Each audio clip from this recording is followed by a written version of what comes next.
नमस्कार दोस्तों। मेरे पास तकरीबन हर दूसरे तीसरे दिन या हर दिन कुछ ऐसे मैसेजेस मुझे मिलते हैं, जैसे सर मैंने ये गाइड पढ़ी है, क्या मुझे वो किताब पढ़नी पड़ेगी? मैंने ये नोट्स पढ़े हैं, क्या मुझे वो पुस्तक पढ़नी पड़ेगी? या मैंने ये पुस्तक पढ़ ली है, क्या मुझे ये नोट्स पढ़ने पड़ेंगे? या फिर सर मुझे कोचिंग करनी चाहिए कि नहीं करनी चाहिए? मैंने इतने समय से पढ़ा है वगैरह।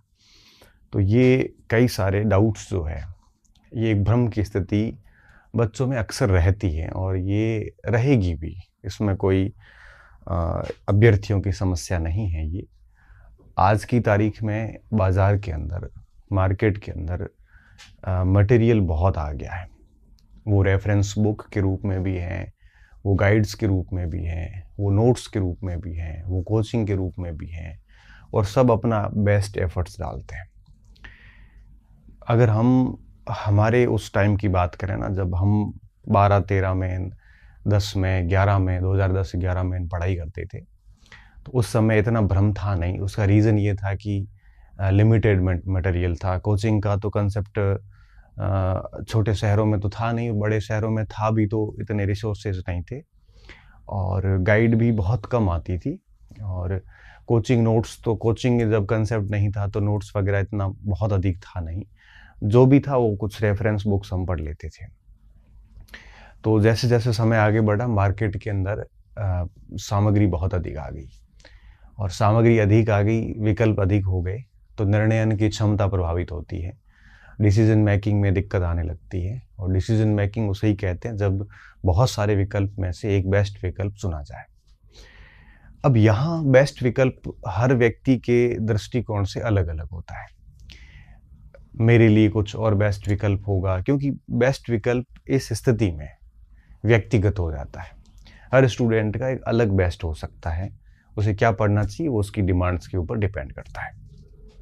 ठीक है, इसलिए जब ये सारा प्रश्न मेरे तक पहुंचते हैं, तो मेरी एक जिम्मेदारी बनती है कि मैं उन कन्फ्यूज़न का मेरे अनुभव के बेस पे समाधान करने का प्रयास करूं। यद्यपि मेरे जो विचार हैं, मेरा जो एक्सपीरियंस है, ये ज़रूरी नहीं है कि आप उसको फॉलो करें। ठीक है, आपके निर्णय में थोड़ा सा हेल्प कर सकता है ये। आप उसको सुनना ठीक से, और अगर आपको लगे कि हाँ ये चीज़ मैं कर रहा हूँ तो चलने दीजिए। और अगर आपको लगता है कि आपकी रणनीति में, आपकी सामग्री में कुछ परिवर्तन लाना चाहिए, तो डेफिनेटली लाना चाहिए।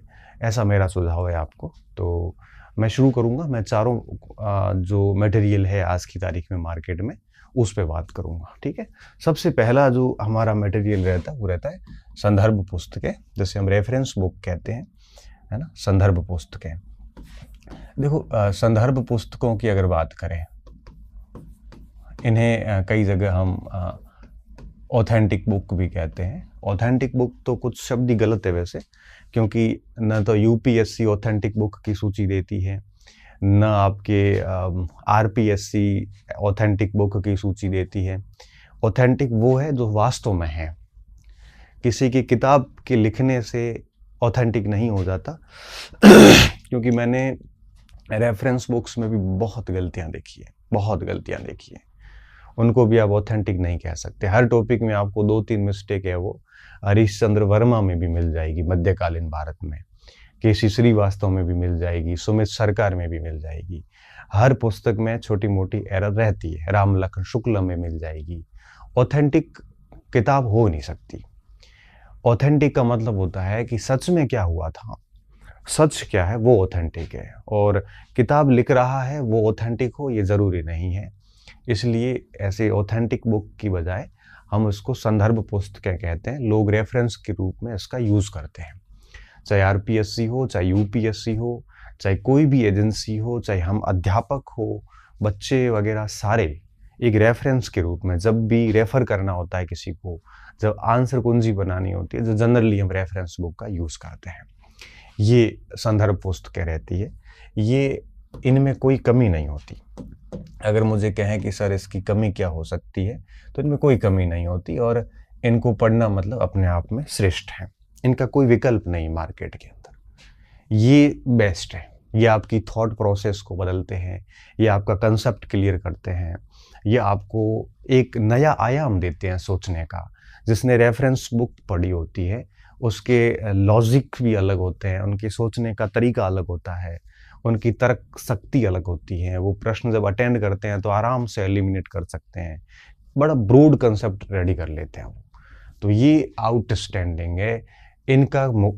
आपके यूं समझ लीजिए कि संदर्भ बुक्स का स्थान ना कोई कोचिंग ले सकती है, ना गाइड ले सकती है, ना नोट्स ले सकते हैं।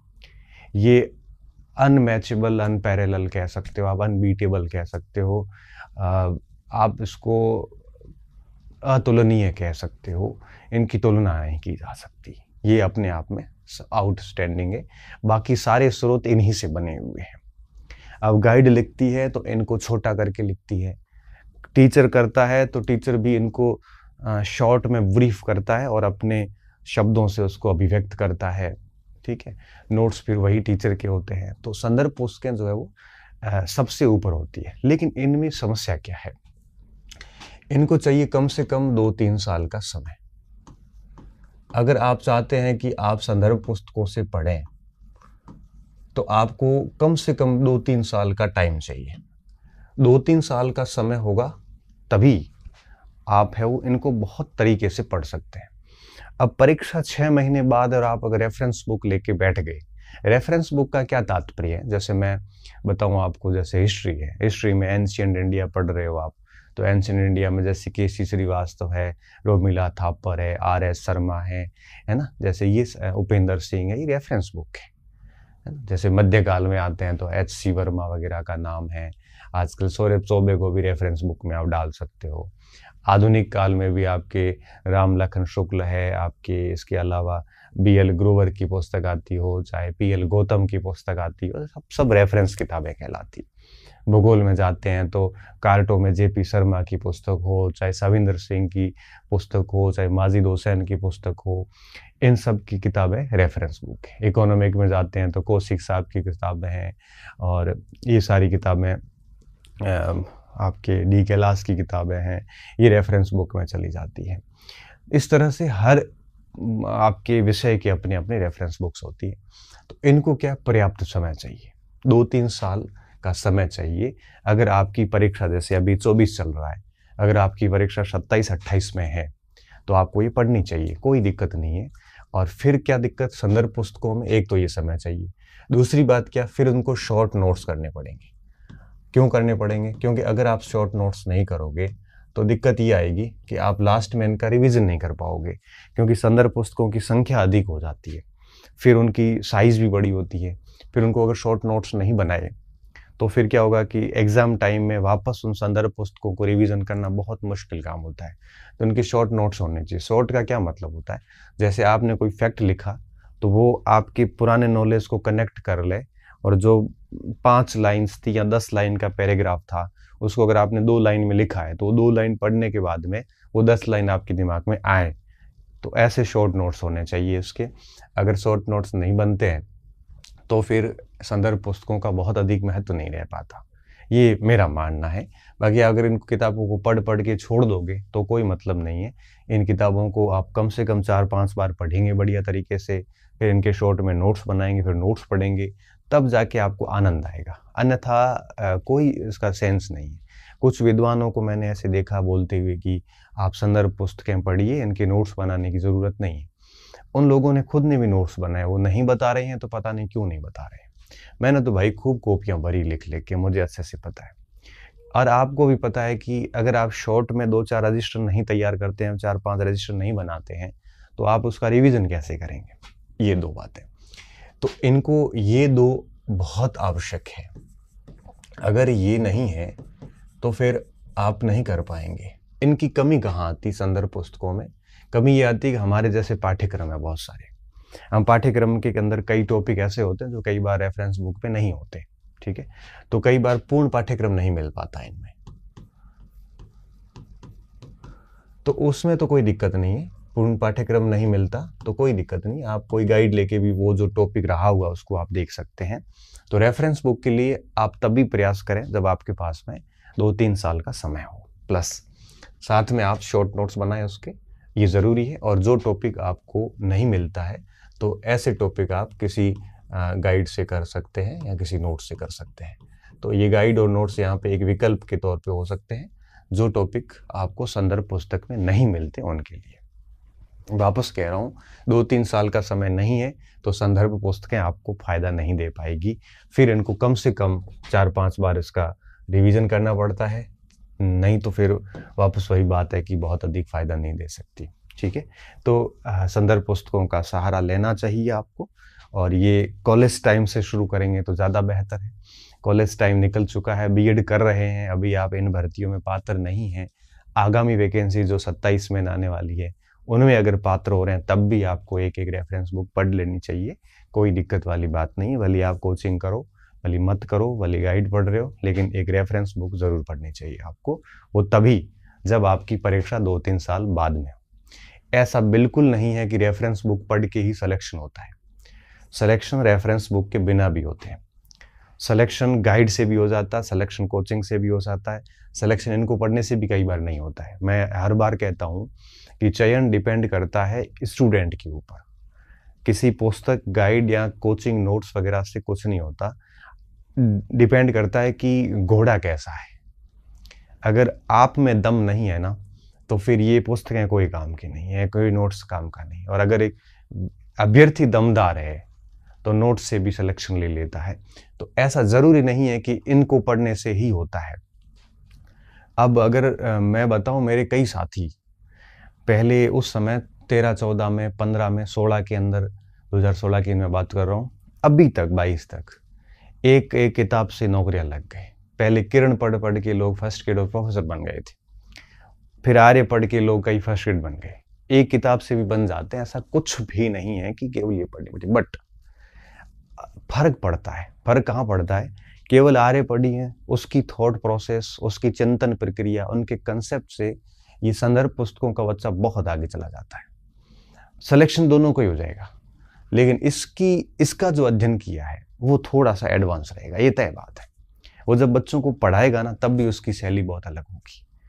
इसलिए मैं कहता हूँ कि नौकरी आप कैसे भी लो, लेकिन उसके बाद में भी ये पढ़नी जरूर चाहिए। मैं तो मेरे कहता हूँ, फर्स्ट ग्रेड बैच के बच्चों को भी कहता हूँ कि लेक्चरर बन जाओ, उसके बाद किताबें पढ़ना, आप रेफरेंस बुक लाना और पढ़ना। इससे आपका थोड़ा सा कंसेप्ट बहुत अच्छा होता है, भाषा अच्छी हो जाती है, क्योंकि जैसे अच्छी किताबें पढ़ते हैं भाषा भी अच्छी हो जाती है। तो ये 2-3 साल का समय मांगती है। दूसरा आपके पास में ऑप्शन रहता है गाइड का।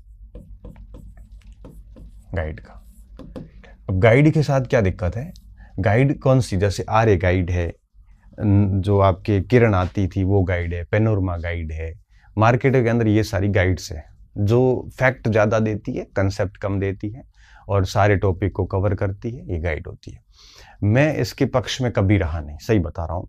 मैंने कभी गाइड्स पढ़ी नहीं, हालांकि मेरे रूम में आर्य भी पढ़ी हैं, किरण भी पढ़ी, मैंने सरसरी तौर पे देखी भी है उसको, और लेकिन मैं कभी इनको पढ़ नहीं पाया। उसके पीछे रीज़न क्या था? क्योंकि इनमें केवल लाइन टू लाइन फैक्ट होते हैं। अब वो फैक्ट ऐसे होते हैं कि आप एक पेज याद हो जाएगा, 2 हो जाएगा, हजार पेज की गाइड्स हैं ये। अब 1000 पेज के तथ्य याद नहीं हो पाएंगे, मेरे से तथ्य बिल्कुल याद नहीं होते। मुझे जब तक पूरी स्टोरी समझ में नहीं आती, जब तक पूरा कंसेप्ट समझ में नहीं आता, तब तक मुझे वो बात समझ में नहीं आती। जब तक मैं उस टॉपिक को बांट नहीं देता, जब तक उस टॉपिक को खोल नहीं देता, उसके पीछे की कहानी समझ नहीं पाता, तब तक मुझे आगे की बात याद नहीं होती। और यही कारण रहा कि मुझे कभी भी ये पसंद नहीं आई। हालांकि बच्चे पढ़ते हैं, नौकरी भी ले लेते हैं, ऐसी कोई बात नहीं है। तो गाइड के अंदर क्या चाहिए? देखो, गाइड की आप इसको कभी भी मुख्य आधार न बनाएं। मुख्य आधार का मतलब है कि केवल एक गाइड के भरोसे ना रहना चाहिए।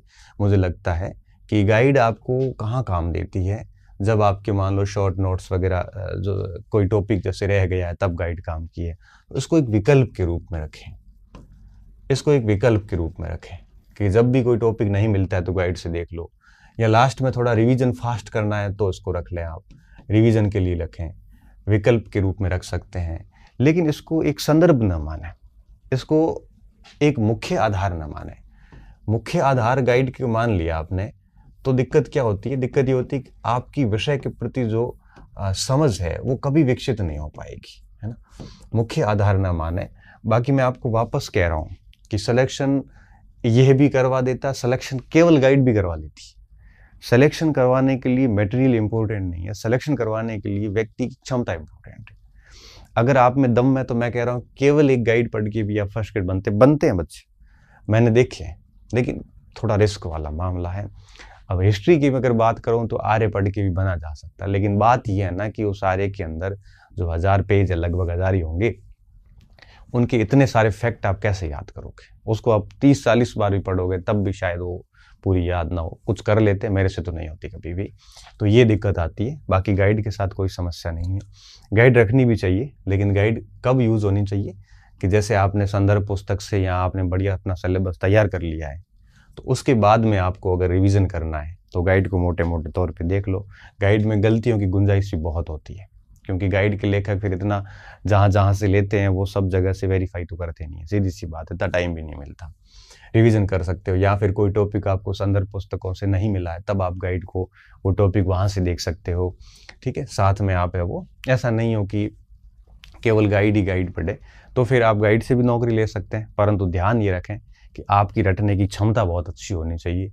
ये गाइड्स हमेशा रटने पर बल देती है, ये हमेशा रटने पर बल देती है, रटने पर बल, इसमें समझ की बहुत कमी होती है।